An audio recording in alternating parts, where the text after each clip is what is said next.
All the time y'all tell me to make a different platform so that if YouTube ever bans me, you know where to go. Well, I've made this. Kick. It's a new streaming platform. I think it's fun. I'm currently streaming on it right now if you want to come follow and support. Yes, it's kind of like Twitch, except it's green.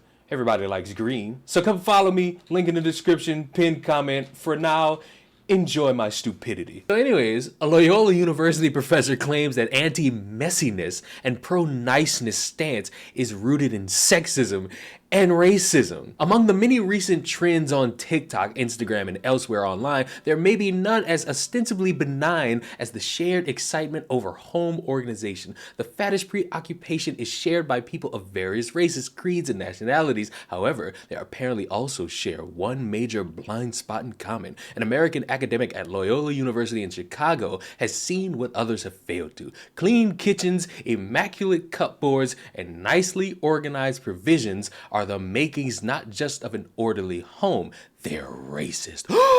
What's more, an aversion to slovenly living and chaotic kitchens is also rooted in sexism and classism. Jenna Drenton is a pronoun-providing associate professor of marketing in the Quinlan School of Business at Loyola University in Chicago. Her past scholarship includes a critique of masculine dominance in video gaming and an examination of how lipstick reflects contested feminist politics of choice. In a piece published Tuesday in The Conversation, Drenton attempted to answer the following questions. How do we perfectly organize pantry to become so ubiquitous in the digital age? And what does it say about the expectations of being a good homemaker? And before we continue, I would just like to point out, if you have a kitchen, you want to keep it clean. Whether if you live in a mansion, a regular one-story home, a two-bedroom home, an apartment, you have a place that is your own. You pay rent, you pay to buy that property, you pay to live there, so you want to keep it clean. Anybody who doesn't is dirty. They're trifling. They're disgusting. They wouldn't be somebody I would actually share food with because I wouldn't trust their ability to actually keep the food clean. I'm just saying. Whereas originally the pantry was a hidden place to store food, over time it has made its way into plain view. Greater visibility has made the pantry less of a utility closet for food and more of a status symbol, suggested the associate marketing professor. Much in the same way that popular personalities on social media make a show of their meals in food porn, people have similarly taken parading images of their stocked shelves and organized kitchens online. Rochelle Stewart is one such kitchen exhibitionist.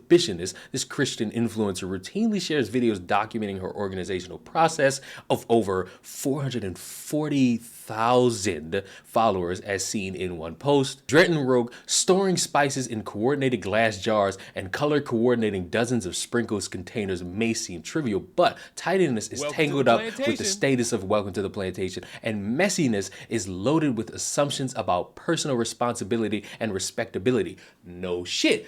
Because it's your own stuff. Some people have OCD. Some people just like having all these routine things. They will buy a cup or a jar of sugar just to put it in another container because they like how it looks. It's aesthetically pleasing to them. The associate professor did not go as far as to say slobbery is anti-racist, but Drenton did know that the anti-messiness and pro-niceness stance taken by people like Rochelle Stewart, a black mother, is built upon a history of classist, racist, and sexist social structures. And while you did not openly state that being dirty is anti-racist, your weird justification for seeing people online having a tidy kitchen or a tidy bedroom or having weird containers to put things in as a form of classism and racism, when you're talking about somebody who is black and you're showing people who also participate in this thing that are black, makes you look fucking stupid. To make this grandiose accusation largely unsubstantiated, in the article, the associate professor links to 3 academic papers in passing. Wait, I missed something. The associate professor, I did read that. The hyperlink claimed that the pursuit of cleanliness is racist takes to reader of a 2003 paper in the Journal of a Woman's History, which claims black women promoted temperance, cleanliness of a person and property, thrift, polite manners, and sexual purity in part to evidence to white people that African Americans could be respectable. It is unclear from Drenton's piece whether she is insinuating that non-whites participating in pantry porn are trying to prove something to their white peers. The hyperlinked claim that the pursuit of cleanliness is sexist takes readers to a 2006 paper in the same journal detailing the impact of the washing machine and the perceptions of women in gender roles and Chilean society during the 20th century. The paper similarly takes up the buzzword respectability and insinuates a perceived link between cleanliness and progress. Finally, the hyperlink claimed in Drenton's piece that the pursuit of cleanliness is classist refers a paper in the leftist activist publication which suggests that many working class people have aspired to respectability, maintaining cleanliness in the home, presenting an image of niceness through neat nodes of dress or speaking proper. This respectability is intended to show those in power that working class people are worthy of their attention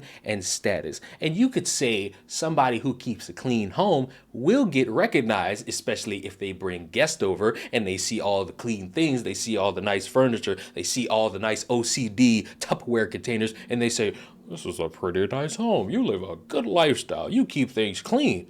No shit. That's what you want when you invite people into your house. You don't want people to come into your house and say, "This fucking house is dirty. I wouldn't live here. I wouldn't even let roaches live here." The class-focused paper intimates the borishness and disorderly conduct might prove threatening to the white. Oh my God. I don't want to read this anymore. We get the overall gist of it. People are trying to make something out of nothing. And I'm sorry, if you're spending time digging into research about why people are on TikTok showing how clean they keep their refrigerators, you need to go outside. You need to experience life. You need to interact with people who are outside of your norm. Because the more you have people who sit around and say, "Hey, we're doing this," and it's a problem because it perpetuates all these things that don't really have anything to do with American society. It's rooted in classism. It's rooted in racism. It's rooted in bigotry. It's rooted in this, that, and the third. You make yourself look stupid. How could I take a professor seriously knowing that they're having problems with people posting food porn and keeping a refrigerator clean? And that's the stupidity that I can't seem to understand in this world because you have idiots that spend their time doing things like this. Is coffee racist? How drinking coffee perpetuates white supremacy. Created by black people for black people and now a pillar of white supremacist capitalism. If you consume coffee, you're helping an industry built on racism.